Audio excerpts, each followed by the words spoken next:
is now history, and I got to get this new phone.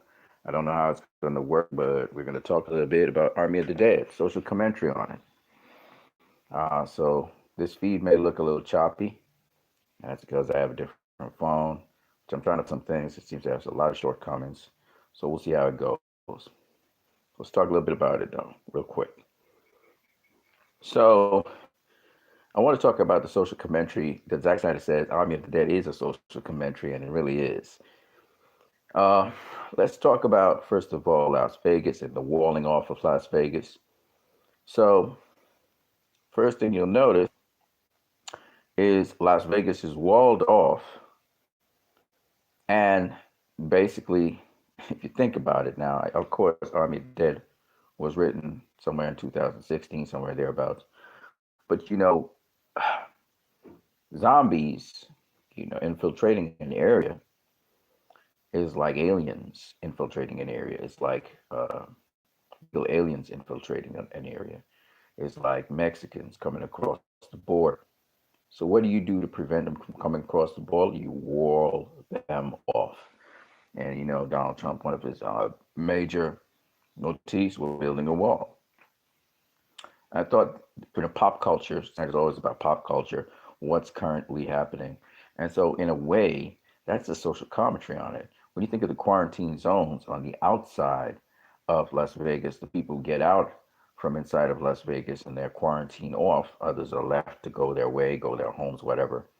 It reminds me a lot of, again, the camps, on the outside of Mexico into America and Texas and all those border counties where people were arrested from inside of America, for example, and brought to those places.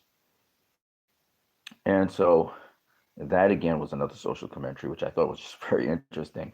And even the dialogue and the fact that he actually used the actual Republicans and actual Democrats debating this issue, I thought was very interesting.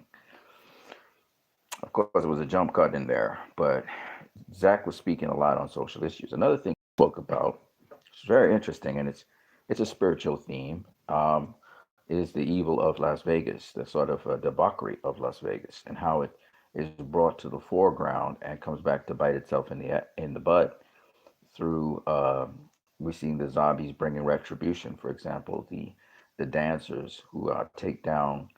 Shout out to you, Leroy Kong. Thanks a lot. I'm at the Dead is great, great, great. Says Leroy Kong. Zack Snyder is the best ever. All right, man. Yes, that record circle. Any questions you have, Leroy? Feel free to engage me, speak about it, anything you want to talk about, right? And anybody else who's watching. Yeah. So yeah. So the zombies, symbolize the almost the righteous justice that is happening to people who are in debauchery and so on. And the song, even the song, what they're singing about, taking that chance, taking that risk, going all in with all that excess money and stuff, how it ends so tragically in the end, Viva Las Vegas and everything. It seems to be all, again, about people being overcome by, their vices. So it's very interesting. But another social issue that I think a lot of people may have not really realized, but at the time at least it was that, and it's a real issue now, is the plague. How they scarily how they monitor people, their temperature, with the temperature gun, having these people walking around, sort of paramilitary to military people walking around, making sure that people stay in line. It just reminds me of all of these. Right now, actually, my whole entire country is under a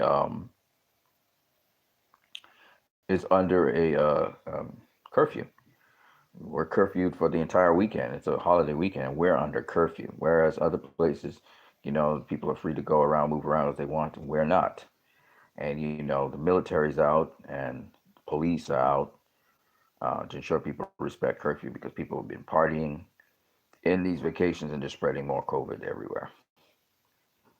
And I've seen the temperature guns. I've had to go inside of a store and they monitor you with the temperature gun to make sure your temperature is not going up. Um, and then there's the masks and all that stuff.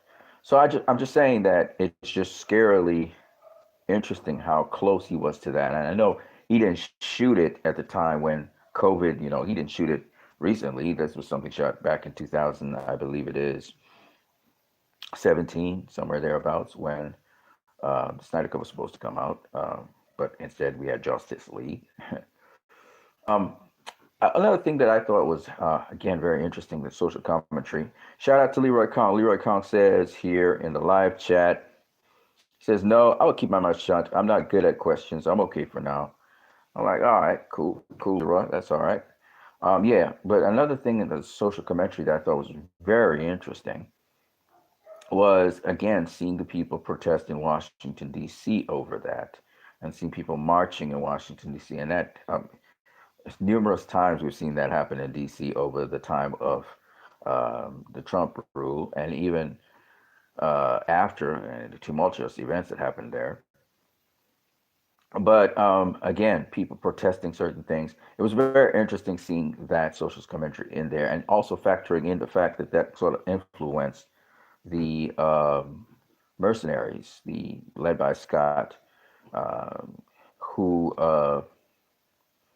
who basically go into zombie territory. And then we see people going into the zombie territory to try and grab money to get out so they can get out of their quarantine zone, to get out of the quarantine area, to get out of quarantine. Because you could end up being living the rest of your life in quarantine and they could treat you anyhow how they want, the exploitation of power, right? We've seen that, with Black Lives Matter, with the police killing a lot of people, and we see that those sort of that kind of environment in there, adversarial, and the poetic justice that was paid to the guys who sort of lorded over women and wanted to abuse them and stuff, which we saw what happened to I forgot what his name is, but the security guy.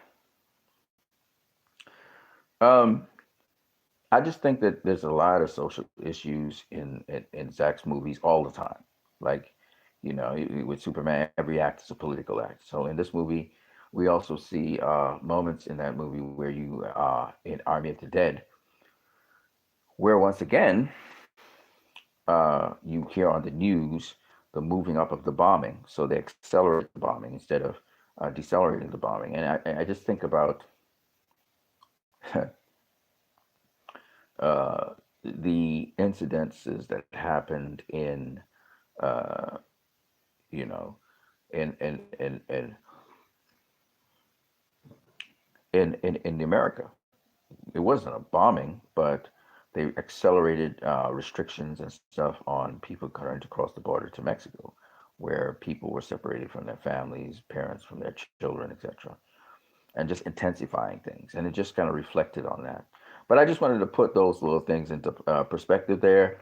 I'll leave you guys with that. This is just what you need in the building. I like to talk a little bit more about spiritual things that Zack Snyder has actually spiritual topics he's brought up in his movies, from Man of Steel all the way up to Army of the Dead, but particularly in his DCU films. As you know, there are Greek themes, there are Christian themes, there are Jewish themes when it comes to Superman. So I really like to spend some time on that. I think there was another person who sort of touched on it. I would love to have Zach to interview him on these issues, because I think that uh, growing up as a Christian Scientist, I wanted to know, if that sort of allowed him to go into these spiritual connections, these spiritual truths about things. And another thing I think is very interesting about Zack Snyder, just to leave it with this closing comment before 10 minutes comes up. One of the interesting things about Zack Snyder that I really appreciate is the fact that he doesn't really celebrate necessarily an idol or a person, but he celebrates the values that have transcended time, the values of the stories and the qualities of the stories that make mythos so powerful. So that's all I want to say for now. I'll catch you guys later. I am Christ, I am disciple. I hope you guys have a good night. God be with you all. Peace.